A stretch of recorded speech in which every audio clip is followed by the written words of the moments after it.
Welcome to the Society Pod, a podcast for entrepreneurs, marketers, and leaders. Here's your host, Jessica Yarmy. Hey there, everybody. Welcome to this week's episode of the Society Pod. My guest today spends his Bruce Wayne hours as the managing director at Sunpointe Investments, where he oversees strategy and client communications for over $4 billion in assets, maybe down to $3.5 billion if you're following the market. Hey now, hey. We're doing our job. After hours, you can find him in his bat cave, flexing his multidisciplinary muscles and building his Cultish Creative brand via his podcast and via social media. His passions range from markets to music to his mega love for Sal's Pizza. Of course, had to throw that in there. Welcome to the show, Matt Ziegler. I really like that we're starting with the Bruce Wayne reference. I want to let you know there's a lot of Bruce Wayne energy going on in my backstory and family. Not in the murdered parents and the energy of the very human superhero Bruce Wayne archetype. So happy we're starting there. Rest in peace, Val Kilmer. You're still a Batman in my heart. That's true. I didn't even realize the timing of Val Kilmer's passing. I more threw it in from a standpoint of these seemingly like two very disparate worlds that you play in. But the reality is you play in like a lot of different worlds. So as you're introducing yourself, where do you even start? It's a good question. I have this weird thing. I don't know if you can relate to this too. Usually, especially if I'm in a social setting, and I do identify personally as an introvert. So like if you come up to me, I've somehow found myself accidentally in a networking environment and you're like, what do you do? The first thing my brain thinks is like, you just want to tell me what you do and I don't really care. And then the second thing that happens is I'm like, I don't even know where to start. So it's this immediate paralysis that sets in when somebody does that. But in the interest of this and this conversation, I usually tell people I do something in finance and then I try to feel out why they're asking me that question. And if they start to say something about like either what they do or they're like, and I'll say like, I'm a financial consultant of sorts, but it's a little complicated and I see where they take it. When they start to respond, I start to get some clues like, you're a financial advisor or macro person and can tell me about tariffs and trade wars or whatever. And then I go, what do you want to hear from this conversation that I can actually be useful? I know that's kind of a cop-out on answering your question, but I think it's remembering why people are asking us this and how we can be useful in answering it is just really important and kind of kind. I think it's a kind thing to do. Most people don't want to hear about the day job. Well, you seem to be, even with how you host your podcast, like you seem to be a listen and learn and then provide content back that applies to what you just listened and learned versus having your one elevator pitch that you give to everyone. Would you say that's accurate? It's just totally accurate. And that's also why this morning, dropping my wife off at work, she had to give me the pep talk. It's like, we're going over the schedule for the day. And it's like, I'm doing this podcast with Jess Yarmy today, so she's like, you're not just going to talk about Sal's Pizza, for starters. And this means you have to talk about yourself today. And I've committed to going on some more stuff like this year because normally, I'd like to just listen and reflect stuff back. That very much is an accurate description of me. Everything's a performance. Everything is give me some information, give me something to work with, and how can I serve it back up to you? That's my default wiring. I think another default would be we could talk about Sal's Pizza this entire conversation. Like it seems like you can riff on just about anything for any amount of time. You are the ultimate jack of all trades, like multidisciplinary magician. Do you feel that in your soul? I feel an extreme sense of ADHD and whatever comes along with that. And I know you can relate to this too. This is honed by hours in the 80s and 90s of having nothing except your siblings to talk to, of sitting in the back of that minivan and trying to come up with a game to entertain yourselves, of the feeling of, which I'm kind of nostalgic for in a weird way right now, of genuine boredom. I remember genuine boredom as a distinct emotion and I can tie myself back into it. So to me, if you're bored and what comes out of this is just this ability to figure out stuff to be curious about, even if it's small, menial, or somebody else is going to ignore it.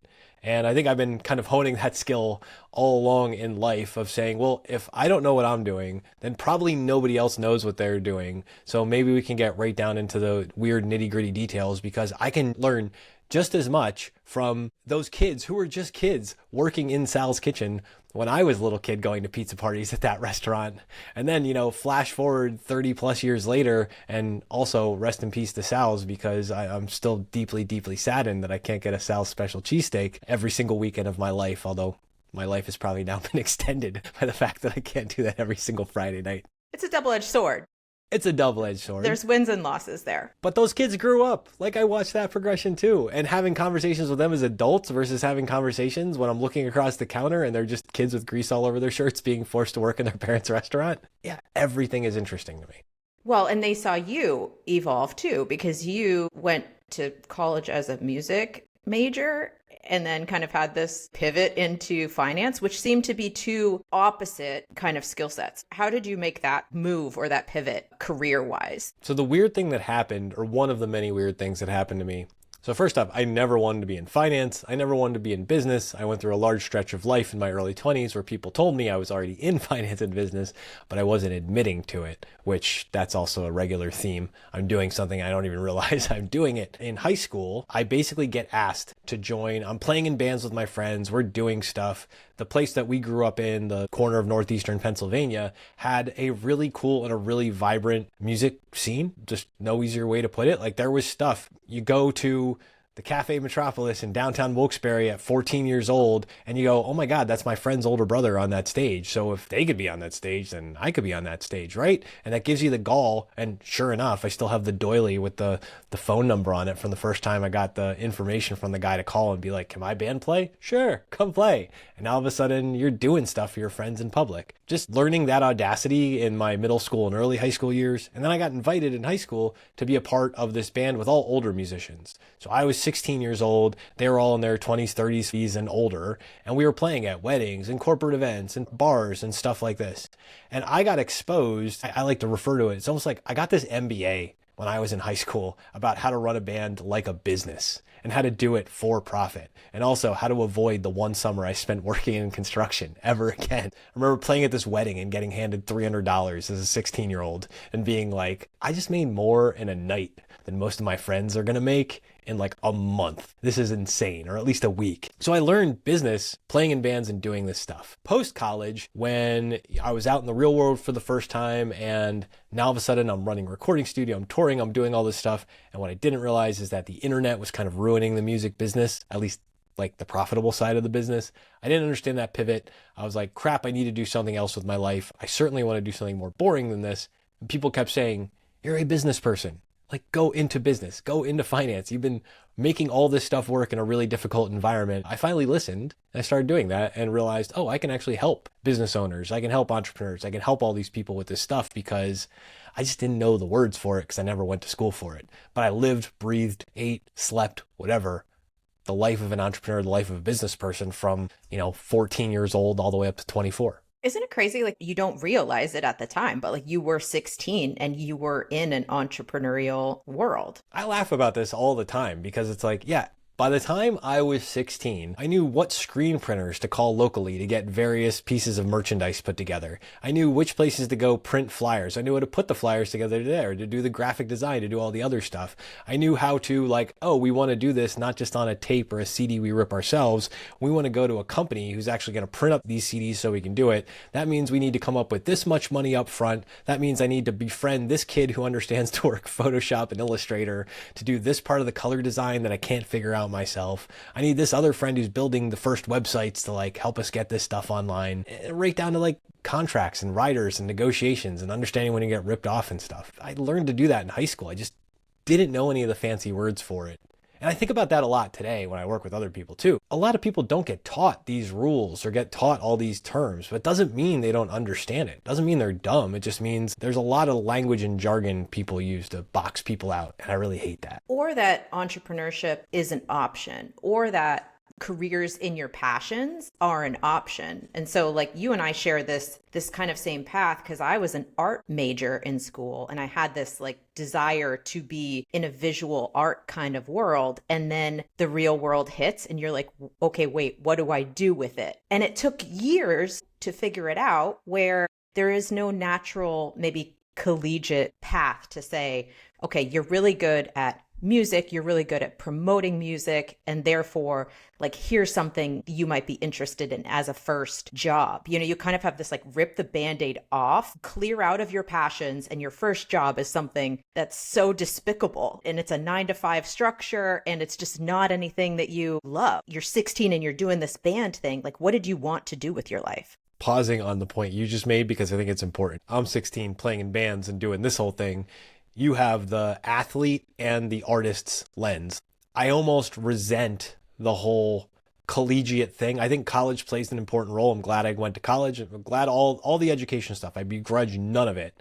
But I do think that college is the thing, or thinking that the MBA is the thing, or thinking that the PhD is going to be the thing that's actually the employable skill that you have, the conversion of my time for something of value, be it hopefully financial value in some way, shape, or form too. That's a myth. It doesn't matter what you're doing. If you're doing something with focus, because like the skill set you were learning as an athlete and the skill set you were learning as an artist, I promise everybody, and you tell me, like you apply that stuff every single day, right? Yeah, for sure. But it took years to close that circle. And I think a lot of people get lost in that journey because you don't realize that you can just connect the dots of things that you love to do and make it your career. And I think you've gotten there because your creative brain is able to connect dots, and maybe you're more listening and like the auditory side, but like you're able to connect pieces together, and then bam, it's like you can turn it back around in a cohesive thought that really makes sense to a lot of people. Yeah. And that's practice. And that's the artist's brain too, right?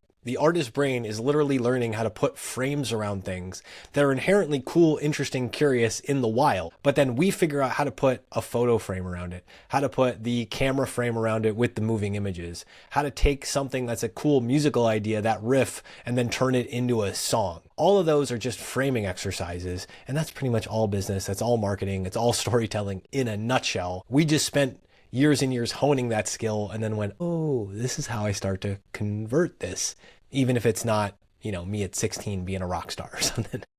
Yeah, but I think that's where the real career unlock comes from. I didn't get there until I was 30. You beat me. It took me till 35 to start to stop hating myself enough to try. What was the trick at 30 though? What was the thing that flipped you at 30? Adding athletics or fitness into franchising and marketing. And so it was like, take two things that I love, add a third, and bam, there it was. And then it all unlocks and moves so quickly, where everything was moving slow and it was muddy and it was sticky, almost like intentionally. Like, of course it would be sticky if you're not doing what you love, where you're 16 and you're like, cutting CDs. It's like, I love this. Nothing's sticky. You're like flying, because it's amazing. And I think too many people miss that you can have that same vibe in your full-time world. I was so anti-plan B as a teenager. And this is me reflecting back on being a judgy 16-year-old for a second. But like me as a judgy 16-year-old looked at like the older guys that I'm playing in these bands with, and I'm going, this is fine. These are fine songs to play and we get paid. This is a cool side thing for me to do to make money. But this is all these guys had a plan B. They're all working stiffs. They're driving trucks or teaching music at high schools or colleges and whatever else. None of these people are full-time musicians. Like, I don't want to be them. So this is a great example of what it meant in my little judgy 16-year-old brain. This is what it means to go halfway, to not totally commit and totally throw everything into this. Now, I look back now from their ages, I'm 43 now, and I look back and I'm like, oh, it makes a lot of sense. They figured out the carve out for the thing that made them happy and how to balance it and whatever else. And they learned what I was about to learn, in my early 20s, that it's a friggin' slog to make it just doing that thing. It really is hard and miserable and you don't feel good. But if you can get to that point later where combinatorially, you can take all these disparate things that you're hardwired to do. And for me, it's like the music stuff, the business stuff, because that's what I was doing when I was making those CDs and promoting those shows and running all over the Northeast doing this stuff. I was like, the creative act, the business act, and then just the people. Yes, put yourself in a van with a bunch of your closest friends, and after a few months, you will hate each other after you've given each other the flu the 7th time, and you will want to kill everyone. But at the same time, it's having those projects, having those close-knit teams, having those shared visions, and going out there to like bring a message to the world with kind of no direct fallback plan. I love the high wire act so much. And it took me till 35 to figure out I was really, really missing it. Talk to us now about you at 35. Like, how do you click pieces into place to have this mix of things that light your soul on fire and also pay the bills? Sometime around like 23, 24, 25, I have my burned out on music moment. And I burn out on music because I'm running a recording studio, I'm touring, I'm playing these gigs, I'm doing this stuff, and I realize I don't love the thing I love anymore. This really heartbreaking moment of this is the thing I love, this is the thing I wanted, no plan B, and now I'm here, and now I'm friggin' miserable. And so I do what any responsible young adult does. I have an existential crisis, and I go out and I get a job as a part-time teller in a bank, because that seems like a good effective way to just slowly quit life altogether. So I did that. And it didn't last long, and I got moved up and whatever else. This is like 2006, 2007. So I'm doing this in the run up of the real estate crisis. And of course, because I think that's boring, I decide, I'm going to go into the finance side of the house. And I do that right in 2008, right before the global financial crisis. I become a financial advisor for a major bank.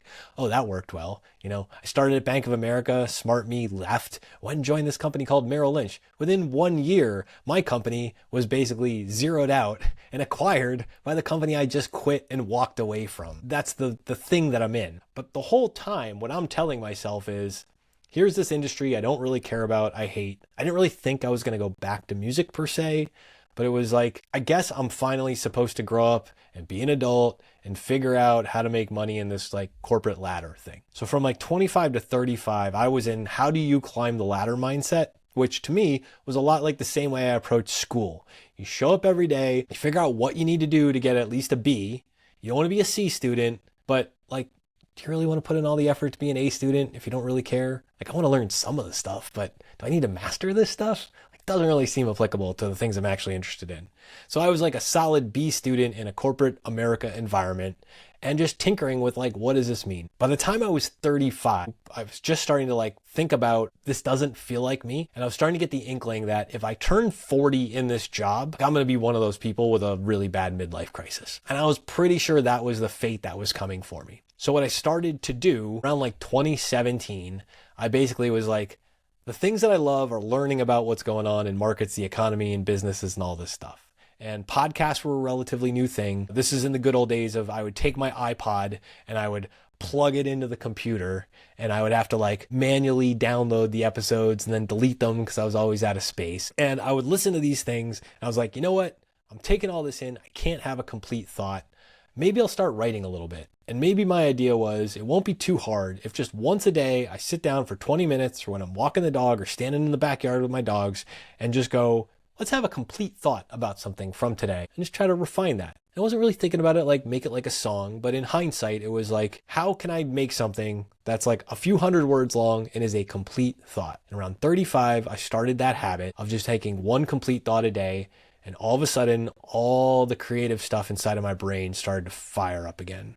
And I started to go like, oh, I have so much fun when I am creating something, when I am reflecting on something. Instead of just finance, what about that NPR podcast I just listened to with that band I love? What about this thing? I started having complete thoughts about all the categories of my interest again. That's pretty much a good way to wreck your corporate career in the sense of I knew I wasn't going to last because nobody I worked with understood what the hell I was doing when I started plowing time into this stuff. So if you think about your creative brain now, do you have specific ways that you try to feed your creative brain? Like if you have moments where you're feeling uncreative, do you have like a playbook that you go to where you're like, okay, if I do this, like I know it'll kind of fire my creative brain back up? So there's different ways to approach this. There's no creativity without constraints. It goes back to this idea of all art is a framing exercise. So it's just what's the frame I'm going to put around this piece of content, this image. You go out and you look down the street outside of your house. There's just looking down the street outside of your house. And then there's this like brilliant postcard of an image that you could capture that if you take your phone and you do it the right way. That framing exercise is everything. So creativity for me and the way that I can always be inspired is to think about what's the frame I'm trying to put around this thing that captured me. I have this thing that I call the creator flywheel. And it's basically this idea that it starts with what I call the muse. And that's just the admission that something external has to trip your brain in some way. And the muse triggers something that's creative of where's the frame I want to do something with this. And as we turn that flywheel, we basically go from the muse to you noticing that act of curiosity, which is me noticing the external, the act of creativity, which is putting the frame on it. And then the last, maybe most important step, to make that a habit, to say I have to finish putting this frame on and then move the hell on and go out and look for something again that's going to capture my interest. That's always going to start external to me. So I think the answer to your question is, it always starts looking external, and it always starts with just activate your curiosity. To me, I don't care how weird or bizarre or obscure it is. My wife loves to make fun of me for like my musical tastes and other things in a kind way, in a very kind way, going to dropping her off at work or something. The phone will kick on with what I'm listening to. And it's like, oh, I see you're a teenage girl today. Like, oh, I don't want to know what clubs you're hanging out in last night according to what you're picking for a song right now. But I want that curiosity to just come from anywhere and take me anywhere. And then as soon as I know the muse has grabbed my attention, I'm getting to work putting a frame around it. You never run out of ideas. Do you ever run out of ideas? Do you ever feel like there's a shortage of ideas or uninspired ever? The problem that I'm facing right now is the ideas that I have are burn it down kind of ideas. I have to filter myself. We'll talk about our content strategies here. I don't want to add to the so much negativity that's in the world. And so I feel like the ideas that are in my mind, they're so like dark and toxic at this point, you know, largely due to the state of the world, largely due to like a woman who owns her own business, and maybe if I'm this like trailblazer generation and the next generation is going to have less opportunity, there is just this weird dynamic and weight that I feel of like, I have this power, I have this responsibility. And instead of like having ideas come to me of I should do this and it's positive, I'm stuck in the negative part of it of like, why is this on me? This should not be a problem that we're in. And so then my muse, to use your flywheel framework, my muse is dark in and of itself and negative in and of itself, and thinking about, and everything that I'm like on the edge of creating is like, do I really want to go there, or do I want to stay in like airy fairy happy land? It's hard, you know, especially when you're trying to be consistent with your content, because I think it's impossible to always be in the same mindset. I guess that's a long way to ask you, like, how do you approach your content? Like, do you have a content strategy? And are there ever times that your content either goes dark or goes too negative, or you do run out of ideas? So I am a very, very stubborn optimist for starters. Just like default wiring. Like nothing else, just default optimist. Whatever crappy thing can happen in my life, and there have been many, but whatever crappy thing life can turn at me, my default wiring is like, all right, what am I going to do about it? Like, okay, yep, sulk it up for a while, listen to some sad songs about it, and then what are we going to do? Including, you know, return to the wall of pity and whatever comes with that. But I'm a default optimist. I'm really curious. Have you read, are you familiar with any of Neil Howe's work, like The Fourth Turning or any of that stuff? No. So millennial, like the term millennial, a couple little Neil Howe tidbits for you. So millennial comes from his book. When I'm in high school and hearing this book for the first time in the 90s and going like, where did that come from? I eventually find out this guy wrote this book on this topic, generational theory, which is a little bit, you know, social psychology, like star charts. It's not a hard science, but it's a really interesting, I think, framing. That is, I don't want to call it pseudoscience, but I wouldn't call it, again, it's just not a hard science. It's not chemistry. It's really interesting. And the term millennial he used to explain roughly our generation, or kind of like the, you know, late 70s to early 80s babies all the way up into like the early 2000s. Don't want to call it the aughts. Hate that phrase. We should do away with that. He didn't pick that one. He did pick the millennials, but he picked this thing, and he picked it in the context of going like, you got the millennials, and before them you got Gen X, and before them you got the boomers. He goes back and he pieces it together, and he says, look, at any point in time on planet Earth, there are basically like 4 living generations of people, and we can bind them kind of by these shared experiences that you go through over roughly like a 2-decade period. At every point in time, you can basically look at whatever generation you're in, you can understand in context with the people around you. And generational theory basically says that this is a wheel that keeps turning over. This is why he called it the fourth turning. And inside of that wheel, we have different conflicts and different tensions and different ways that each one in their perspective, because of their shared collective experiences, will feel about the world. And somewhere around, I can't remember exactly where this book completely enters like my full awareness, or I get a copy of the first book. The selling point here is, you know who Steve Bannon is? Like really, yeah, you feel really bad about the world when you hear his name probably. And you remember who Al Gore was, you know, and all his wishy-washy hopefulness of saving the hockey stick chart. So anyway, both Steve Bannon and Al Gore, when they got to Washington, they handed out the exact same book to all the members of Congress, which is a weird thing because like those guys are probably not hanging out and having a beer together. But they picked the exact same book to hand out to all these people in Washington when they got there. And that book was The Fourth Turning. And the reason they wanted to share this was to basically say, we as a people and we as generations have very different experiences, and we have to figure out ways to communicate across those lines constructively or for forces of evil. And what I feel like right now, to your point, and we'll get back to the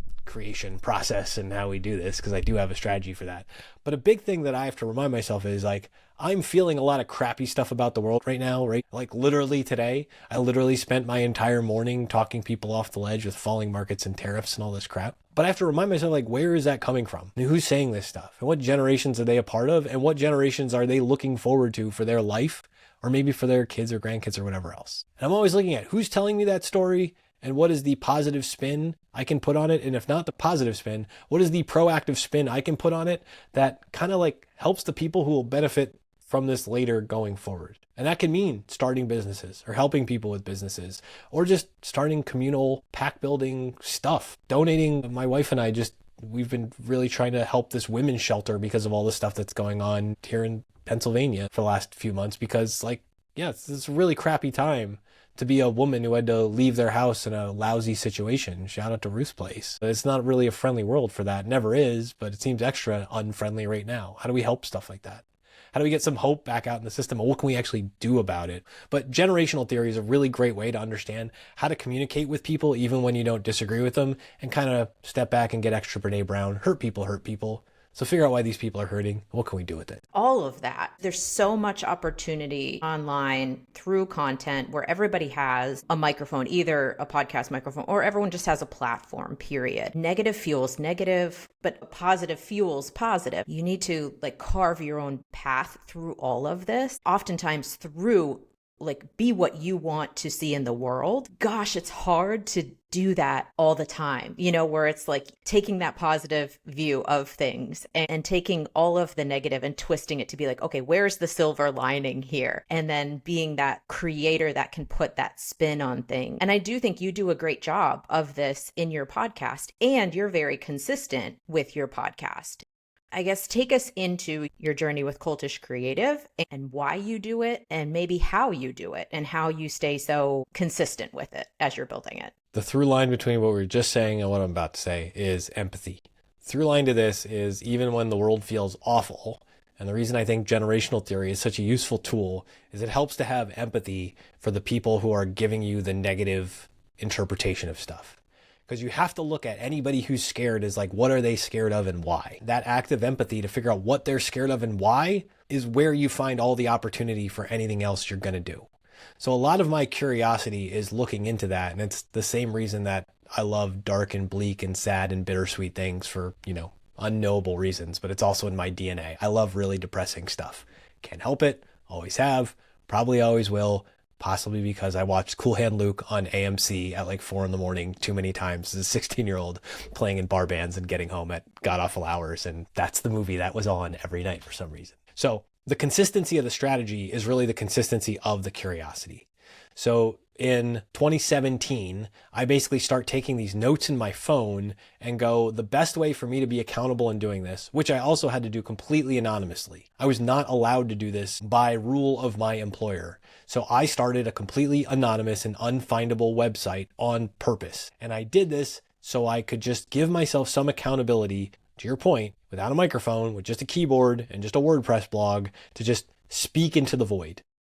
And I knew that if I took that note in the phone app where I would type in with my thumbs, like, here's my complete thought for a day, and now I put it on the internet, I knew it would satisfy two things. It would put the pressure on me to put it out, one complete thought a day, and it would create a repository that I could then go back and search against. So when I started that habit 7.5 years ago or so now, the idea was just have a complete thought, put it somewhere findable and searchable. As it evolved, I started to realize after a year, 2 years, 3 years, I was going back to that well a lot to pull up ways that I reflected on something that happened to me on that website and on that repository. And all of a sudden that website started to have subscribers and readers and people who were like signing up for notifications when it came out. And not a lot, but it was just like I was talking into the void and people were still finding me, even though I tried to make it unfindable. And that little signal of being like, okay, cool, people are following along a little bit. How can I share stuff that I would do in my private life anyway, here?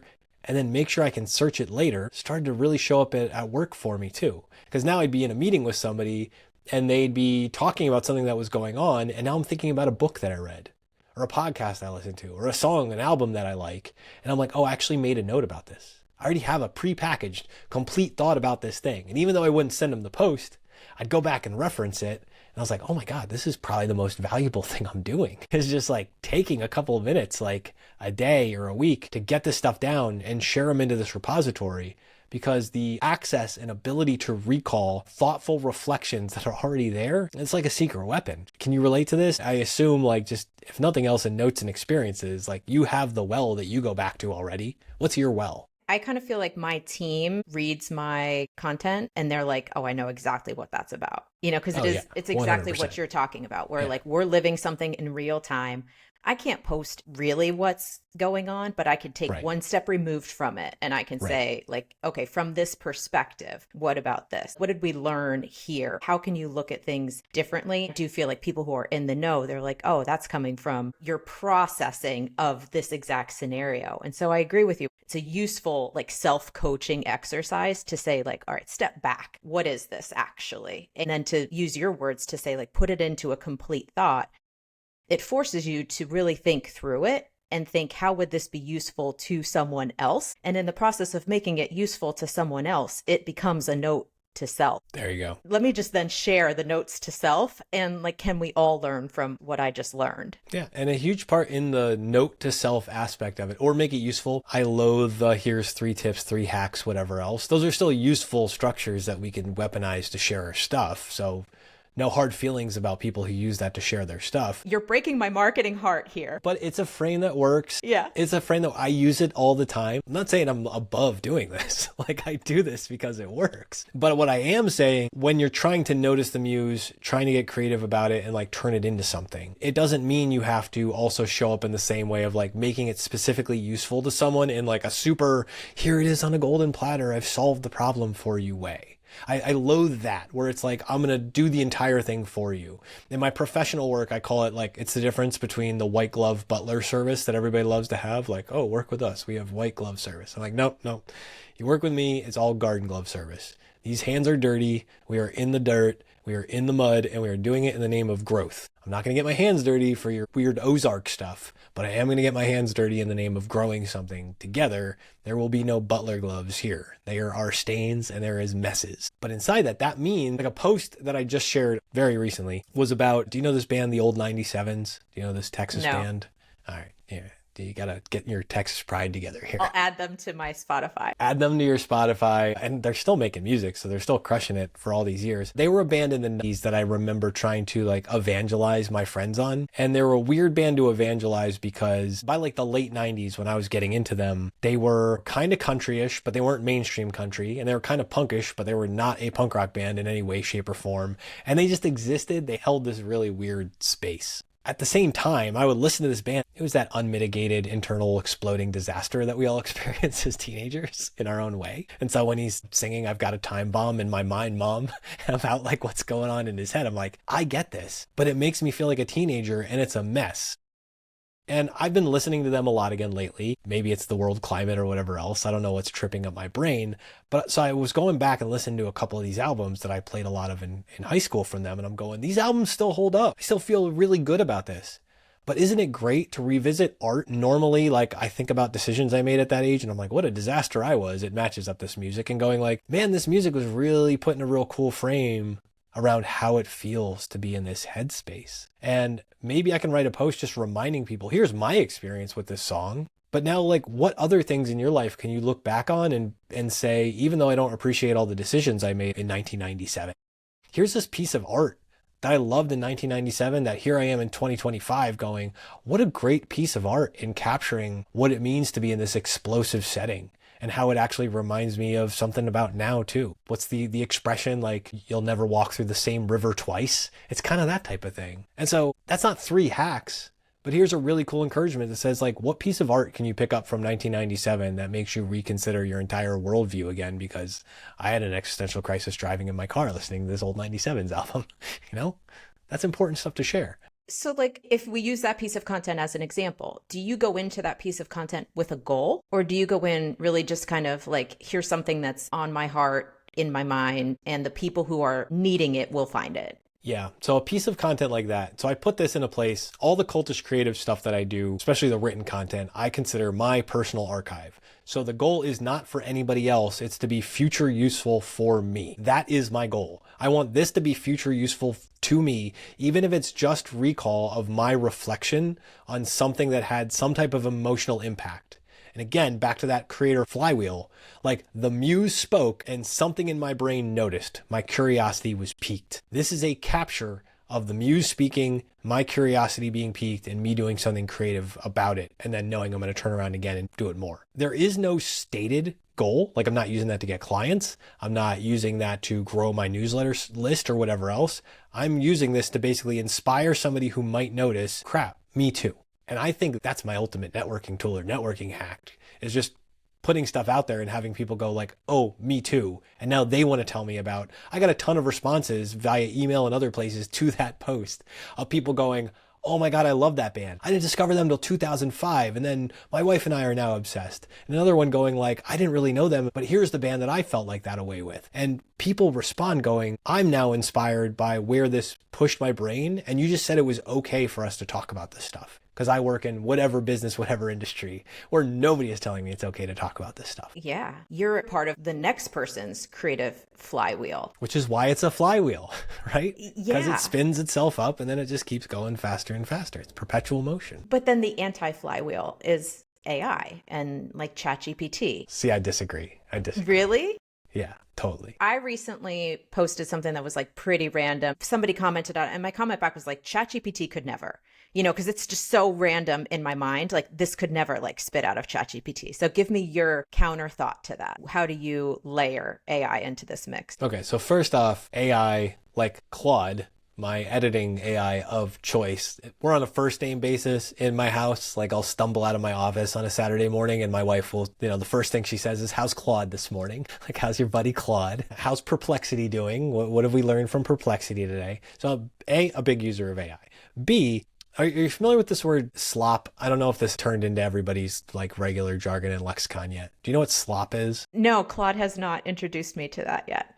Okay, I don't know if Claude will introduce you to this. Claude may be disinterested in introducing us to slop, but slop is a really important sort of cultural criticism. In my view, all AI tools are basically the same. I'm going to use the art world for a second. Me with an AI tool as a writer and a creator is no different than an artist from 20 or 30 years ago getting Photoshop and Illustrator. It's a tool. It will not take the picture for you. It will not tell you what's interesting about the picture. It will not make something that's an artistic expression with it, but it is a really great way to help you edit, and refine your process. So all AI does is it is a tool that enables the artist to get to a clearer version of the expression that they are trying to get across. That's AI used in my version correctly. AI used wrong is what a lot of us now will refer to as slop. And what slop is basically we take something, we throw it into AI, and not the harmless stuff. This isn't like your family on Studio Ghibli animation style or Wallace and Gromit or whatever. Like that's fine, that's cute, that doesn't contribute any noise to the world.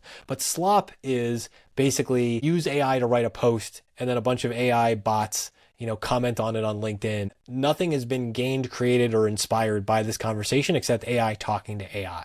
Slop is when we don't care what the artistic expression, what the personal reflection of our humanity is as it shows up in this thing. And we didn't use AI to get us towards a truer expression of ourselves, but instead we used it as like a shortcut just to put something out into the world. And then another AI feeds on the AI, feeds on the AI. And that's the sloppiness that I think we're kind of in a sea of, especially like when I go on social media or other places, I see lots and lots of evidence of slop. But I also see a lot of creatives and creative-mindedly people using AI the same way I watched the artists use Photoshop, the same way I watched musicians go into Pro Tools and all the tools that we, used back in my music studio days, and use it actually as a mode of now I've turbocharged my creativity and I've turbocharged my artistic expression. I'm really actually quite optimistic on AI. I know a lot of people will use it bad and turn out a lot of slop, but I'm having so much fun using it. And now I'm curious, like, how are you using it so that it's not soul destroying?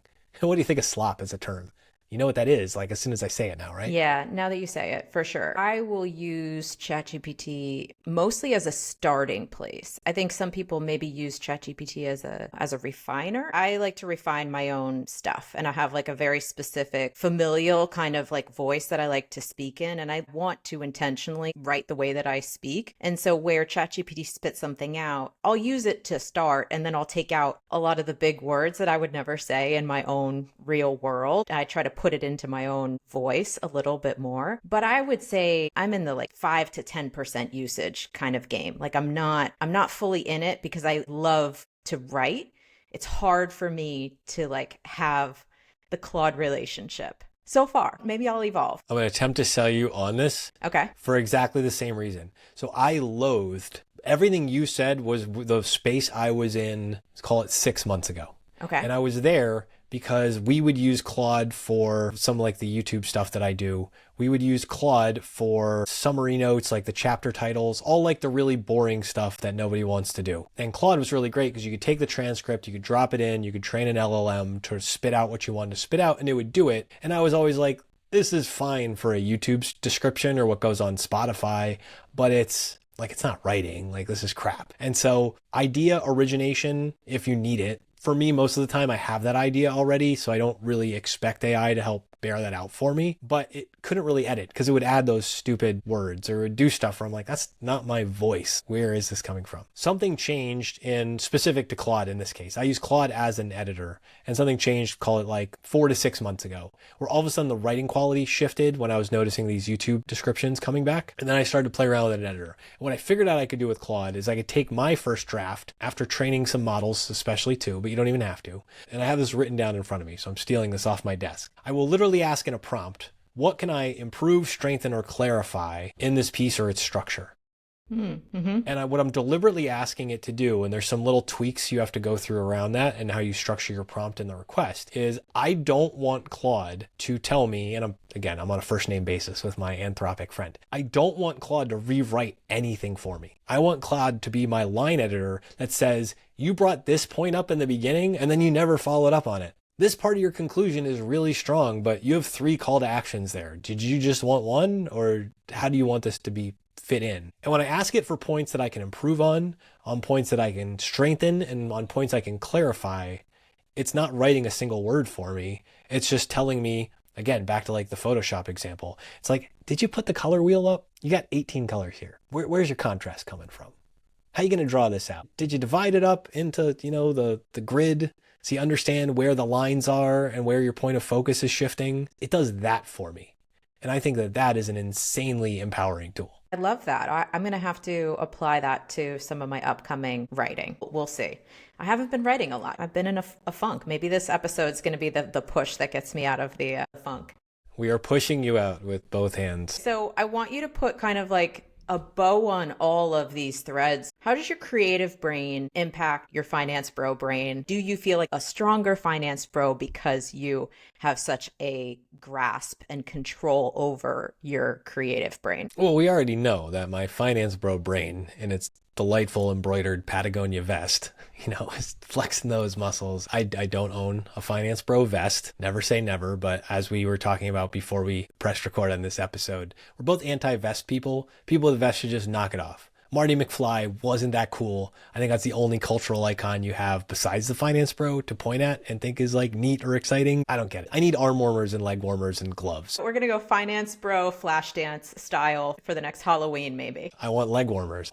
I don't need just my core warm. I'll be sweaty and my hands will be icy. Here's the through line on everything. Cultish Creative, the website, blog, newsletter, whatever the hell that thing actually is me capturing complete thoughts, and I'm doing it for myself. I have a repository that I can capture my curiosities in and then search later. Likewise, I've got a couple of different YouTube things I do, but the Cultish Creative YouTube channel, you've been on it, and I'm going to get you back for a follow-up episode too. I love to introduce people, have these conversations, and capture them. Now here's the spoiler. Whether it's something I would write down for myself and capture and just put it in my phone, or if it's a conversation like with you and Phil Pearlman that we had together, these are things that I would be doing anyway. I'm just capturing them. Client work and the work that I get paid for, and including like consulting work and other stuff when people hire me to talk to them or their companies, or like communication strategy all the way down to the financial planning work I do for my firm Sunpointe. All that stuff requires I have to go out and talk to people on the regular. So when I do like my excess returns and my intentional investor interviews for the various YouTube channels those show up on, if I'm going to go talk to this hedge fund manager, why not capture it? If I'm going to go get the backstory of how this person became a PhD economist for a real estate firm, why not capture it? Because that story might apply to 6 of my clients. Or that story, there might be one detail in there that I can apply to some actual work or something else. And so the habit of going out and capturing these things in all these places, I would be doing it anyway. So why not make it useful? Why not make it more discoverable? Why not make it more reachable for people who work with me to see this is what it's like to encounter the non-finance bro vested Matt, who apparently is a finance professional, but is going to tell me about the old 97s, drop random Friday Night Light quotes on me, and then switch it up to introducing franchise person from athlete and artist to a, financial psychologist who's leading retreats in the woods these days, but, was the chief marketing officer for like a giant bank in the early 2000s, and just see where that conversation takes us. I think it's so useful. I put it through a lens of practicing in public, but I think the result of showing that is so useful to other people who can't relate to the Tim Ferrisses of the world. I've already made it and I'm reflecting back on what I've made versus I feel you personally growing in public, and I feel you like having conversations with others in real time of like, what are we doing today? And I just think the real time aspect of the content that you put out is great. So I appreciate everything that you put out into the world. And they're not super celebrities. Thank you in all the ways. But it's like, there's also this aspect of like, you don't have to go get Oprah. You don't have to go get Tim Ferriss on the show. I can have Jess Yarmy and Phil Perlman on the show, and we can have a conversation that's thoughtful, that's heartfelt, that's interesting, and that I end up with 20 takeaways and notes because of the way they serve different things up. That's so much more attainable. I've started it. It's a feature on Cultish Creative that'll just be like a recurring theme. But I'm doing stuff with some of these interviews now where it's like, because the request that I keep getting is like, how do you know these people? It's like, well, I don't know, but I know them. So if you want to meet them too, here you go. Go click join or follow on LinkedIn or connect or whatever and send them a message. Or if you don't know where to start, send me an email. But at least these are like attainable people too. In the year that I've been doing the Just Press Record show, the amount of goodwill I've gotten back from people who've been a part of this has been remarkable and insanely useful to my client work and other work too. I have examples. You and I have talked behind the scenes too. It's like, I've got somebody whose kid is thinking about where to go in sports and make this decision on their commitment and how they should do that. And well, guess what? I know somebody who's been through that. I can call up my friend Jess Yarmy and say, hey, I have somebody who might need some help. Can you help them? I can't put that part in public, but all that pre-work can show up and I can share it with the world. Back to that point of like feeling really doomer about everything. That's a really good, positive, actionable step to put in the world right now. It really is. And I do have gratitude for everyone who's in my network. And I, of course, have gratitude for you being on the show today. You are not Oprah, but you are worth following. So everyone go follow Matt Ziegler, follow Cultish Creative. And I think to Matt's point, like if you have follow-up questions for him or just want to connect on great music, reach out because he's a very reachable person and he's an awesome guy to know. So thank you so much for everything that you shared with us today on the Society Pod. Thank you, Jessica. We hope you enjoyed this episode of the Society Pod.